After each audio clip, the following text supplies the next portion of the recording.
तो आपको भी इसके मुतालिक कंप्लीट इंफॉर्मेशन होनी चाहिए। आज के टॉपिक में हम संक कॉस्ट को देखेंगे होती क्या, और इसके एग्जांपल्स को भी हम देखेंगे कि संक कॉस्ट की डिटेल में क्या एग्जांपल्स हैं, और ये मतलब फर्दर जितनी भी डिटेल्स हमारे पास होंगी, जितनी भी एग्जांपल्स होंगी, हम इसके डिस्कस करेंगे। तो अगर आप देखें तो आपकी स्क्रीन पे अभी एक स्लाइड आ रही है, संक कॉस्ट के कुछ पॉइंट्स लिखे हुए हैं। आप देख रहे हैं संक कॉस्ट को? जी सर देख रहे हैं। जी सर। तो ये देखें, सबसे पहला पॉइंट है sunk cost are business cost that can not be recovered if a firm decide to leave an industry.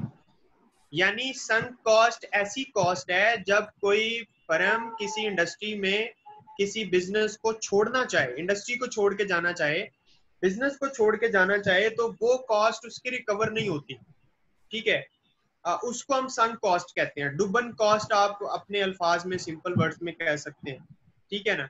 तो ये डेफिनेशन है, एक मतलब कुछ वर्ड्स हैं जो संक कॉस्ट को बयान करते हैं, डिस्क्राइब करते हैं। होप सो यू अंडरस्टैंड कि जब कोई फर्म किसी बिजनेस को छोड़ती है तो कुछ ऐसी कॉस्ट उसकी वहां पे लगी हुई होती है जिसको वो कभी भी रिकवर नहीं कर सकती। When sunk cost are high, अगली बात ये है कि जब संक कॉस्ट ज्यादा होती है, then a market becomes less कंटेस्टेबल।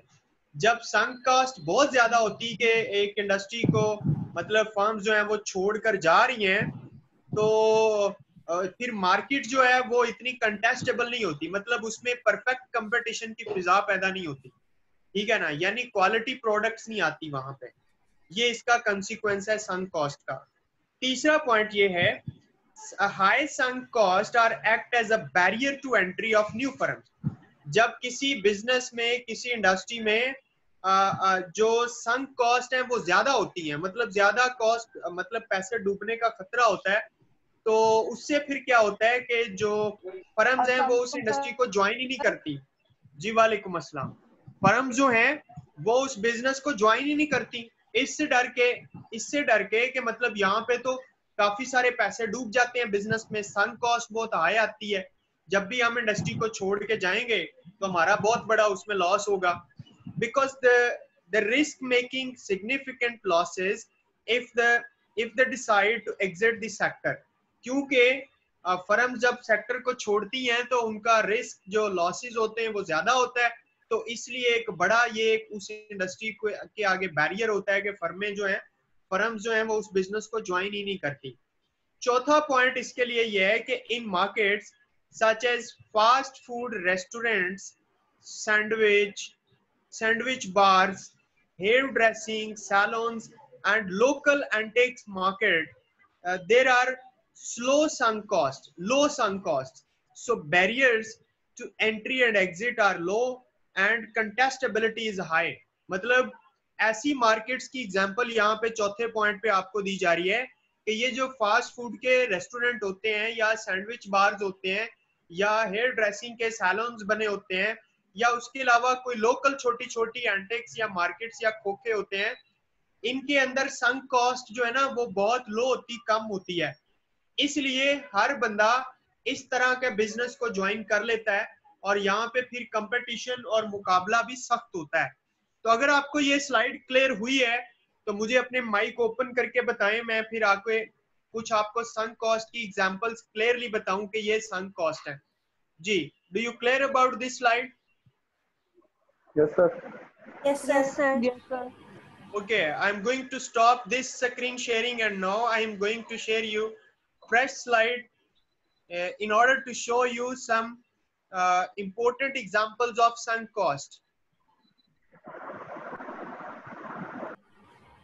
Look at this. The very first example in front of you, asset writes off। मतलब जो आपके एसेट्स होते हैं उनके अंदर, एसेट्स के अंदर जो कमी आती है, जब उनको राइट ऑफ किया जाता है, उनकी वैल्यू को कम किया जाता है। मसलन example given, writing of the value of plant and machinery. जब आपके प्लांट और मशीनरी की वैल्यू को राइट ऑफ किया जाता है, आपके स्टॉक्स को जो राइट ऑफ किया जाता है उनमें कमी लाई जाती है, या फिर आपके बिजनेस की या कंज्यूमर की गुडविल को कम किया जाता है, या ब्रांड की गुडविल को रिड्यूस किया जाता है, राइट ऑफ किया जाता है, मतलब आपकी गुडविल थी 6 लाख की, उसको कम करके 4 लाख का कर दिया गया। आपके प्लांट और मशीनरी की जो प्राइस थी वो 10 लाख थी, उसको राइट ऑफ करके 7 लाख कर दिया गया। ठीक है, तो ये जो डेफिशिएंसी हुई है इनके अंदर, डेप्रिसिएशन हुई है एसेट्स के अंदर, ये एक बहुत बड़ी एग्जांपल है संक कॉस्ट की। ये कभी भी रिकवर नहीं हो सकती। यानी आपकी जो मशीनरी है वो डिवैल्यू होके 10 लाख से 7 लाख की हो गई है, अब वो 3 लाख तो कभी भी आपको रिकवर नहीं होगा, या हो जाएगा? बताएं मुझे, वो 3 लाख रिकवर हो सकता है? No sir. नहीं हो सकता। यही संक कॉस्ट है। आप दूसरे पॉइंट की तरफ बढ़ते हैं, क्लोजर और प्रोजेक्ट कैंसिलेशन कॉस्ट। यानी आप जब किसी प्रोजेक्ट को कैंसिल करते हैं या किसी प्रोजेक्ट को बंद करते हैं तो उसमें एक कॉस्ट आपको बियर करना पड़ती है, इंक्लूडिंग रिडंडेंसी कॉस्ट। अब रिडंडेंसी कॉस्ट क्या है? जब लोग जो है जॉबलेस होते हैं, यानी एक आप प्रोजेक्ट को बंद करते हैं तो जो काम कर रहे होते हैं क्या, उनकी जॉब चली जाती है, इसे हम कहते हैं रिडंडेंसी कॉस्ट। या उसके अलावा बैड डेट्स होते हैं, या फिर बैड डेट्स के अलावा you can say bad debts के अलावा कॉन्ट्रैक्ट्स आपके जो होते हैं सप्लायर्स के साथ, ठीक है, उसमें आपको पेनल्टीज पड़ती है। ठीक है, और इसके अलावा cost from ending लीजेस for property and equipment. तो जो आपकी कॉस्ट्स हैं, आप किसी लीज को एंड करते हो, या मतलब आप प्रॉपर्टी के लिए आपका जो इक्विपमेंट है, या इसके अलावा पेनल्टी के अलावा बाकी जो ऊपर मैंने अबव सेड जितनी भी आपको बताई है, ये सारी एग्जांपल ये भी संक कॉस्ट की है। ठीक है, यानी आप एक प्रोजेक्ट को बंद करेंगे, लोग जॉबलेस हो जाएंगे, बैड डेट्स हो जाएंगे, जो सप्लायर्स के साथ आपके कॉन्ट्रैक्ट थे, जब वो कॉन्ट्रैक्ट आपके कैंसिल होंगे तो आपको पेनल्टी चार्जेस देने पड़ेंगे, वो भी संक कॉस्ट है। या आप किसी लीज को एंड करते हो, उस पे आपको कोई एक्सपेंस पड़ता है, ठीक है, वो भी संक कॉस्ट की एग्जांपल है। तो do you clear about the second point? Yes sir. Now look at third one, the loss of business reputation and goodwill. Sometime आपके बिजनेस की जो गुडविल होती है, आपने कमाई होती है या उसकी रिप्यूट है, उसमें लॉस होता है। A decision to leave a market can seriously affect goodwill among previous customer. आपके पिछले कोई कस्टमर बने हुए, रेगुलर कस्टमर है, वो आपके पास आते हैं, आपकी चीजें परचेज करते हैं, आपका नाम चलता है, वो आपका नाम लेकर आते हैं कि जी हमने मानूर के बुटीक से जाके हमने कपड़ा खरीदना है, वो हमें बहुत अच्छा मतलब जो है ना स्टिच कपड़े हमें वो सेल करती है, बड़े अच्छे सूट होते हैं उसके। ठीक है, तो जब आप मार्केट को छोड़ के जाएंगी, अपने बुटीक को बंद करेंगी, तो क्या कंसीक्वेंस होगा? वो जो गुडविल आपकी बनी हुई थी, वो पता नहीं लाखों का कस्टमर आपके पास आता था या जितने भी हजारों का कस्टमर आता था, वो आपकी लॉस हो जाएगी। वो आप छोड़ के जाएंगी तो वो कभी भी आपकी गुडविल रिकवर नहीं हो सकती। ठीक है, इसी को हम संक कॉस्ट कहते हैं। उसके अलावा not least those who have bought a product which is then withdrawn and for which replacement parts become difficult or impossible to obtain. ठीक है, इस तरह की जो कॉस्ट होती है उसको भी आप कभी भी हासिल नहीं कर सकते, कभी भी उसका लॉस आप पूरा नहीं कर सकते। इस तरह के लॉस को हम संक कॉस्ट कहते हैं। तो I think so you understand about the third point. Yes sir. ना चौथी एग्जांपल को आप देखें, लास्ट वन को, चौथी एग्जांपल को, market downturn may be perceived as temporary. ठीक है, एक हो सकता है कि मार्केट में टेम्परेरी एक मतलब फॉल डाउन आए या उसमें कोई मतलब कमी बेशी आए, उसका डाउनफॉल आ जाए, एंड कुड बी ओवरकम, और हो सकता है कि वो ओवरकम कर सकती हो, and when the economic and business cycle turn, यानी जब भी इकोनॉमिक और बिजनेस साइकिल्स बेहतरी की तरफ जाएंगे तो हो सकता है वो मार्केट जो है वो रिकवर कर जाए, right, and conditions become more favourable, right. तो टेम्परेरी जो मार्केट के अंदर डाउन टर्न आता है, मतलब 1 महीने के लिए, 2 महीने के लिए, 3 महीने के लिए, ठीक है, वो डाउन टर्न आपका कभी भी रिकवर नहीं होता।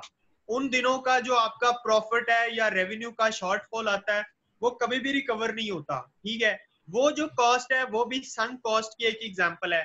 अब ये मैंने आपके साथ 4 किस्म की एग्जांपल्स शेयर की हैं। आप अपने माइक ओपन करके मुझे ये बताएं कि ये 4 किस्म की जो एग्जांपल हैं आपको अंडरस्टैंड हो गई हैं? तो मैं आगे फर्दर चलता हूँ. Do you understand about these examples of sunk cost? Yes sir, समझ आ Yes, गया. sir. ओके. चले, अब आप जितने भी हैं 100% अपने माइक्स ओपन करें क्योंकि हम एंडिंग की तरफ जा रहे हैं. तो एग्जांपल्स मैंने आपके साथ शेयर की. आप उन एग्जांपल्स की मैं जो पिक्चर्स भी आपको दिखा देता हूं, ठीक है. और अगर आपका कोई क्वेश्चन है एट द एंड तो वो मुझे आप पूछ लें. तो इसके साथ ही हम ये लेक्चर एंड कर देंगे. आपने अगर फिर भी आपका कोई क्वेश्चन होगा तो आपने इस वीडियो के कमेंट सेक्शन में लिखना है.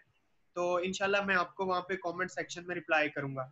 ठीक है. आप लोग ये देख रहे हो कि जब कोई इंडस्ट्री आप लीव करते हैं तो एसेट राइट ऑफ होते हैं. ठीक है. अगर आपने कोई बिजनेस किया हुआ है, जैसे ये आईटीवी डिजिटल का बिजनेस है, तो आपके वहां पे कस्टमर होते हैं, तो कस्टमर आपके लॉस्ट हो जाते हैं. ये भी सunk कॉस्ट की एग्जांपल है. और जब आप कोई प्रोजेक्ट बंद करते हैं तो लोग जॉबलेस हो जाते हैं. इसी को रिडंडेंसी कॉस्ट कहते हैं. ठीक है ना. ये मैंने आपको कुछ पिक्चर्स भी इसकी शो की हैं. अभी आपका कोई क्वेश्चन है तो मुझे बता दें, otherwise we have to end this session, and before this I am going to take a screenshot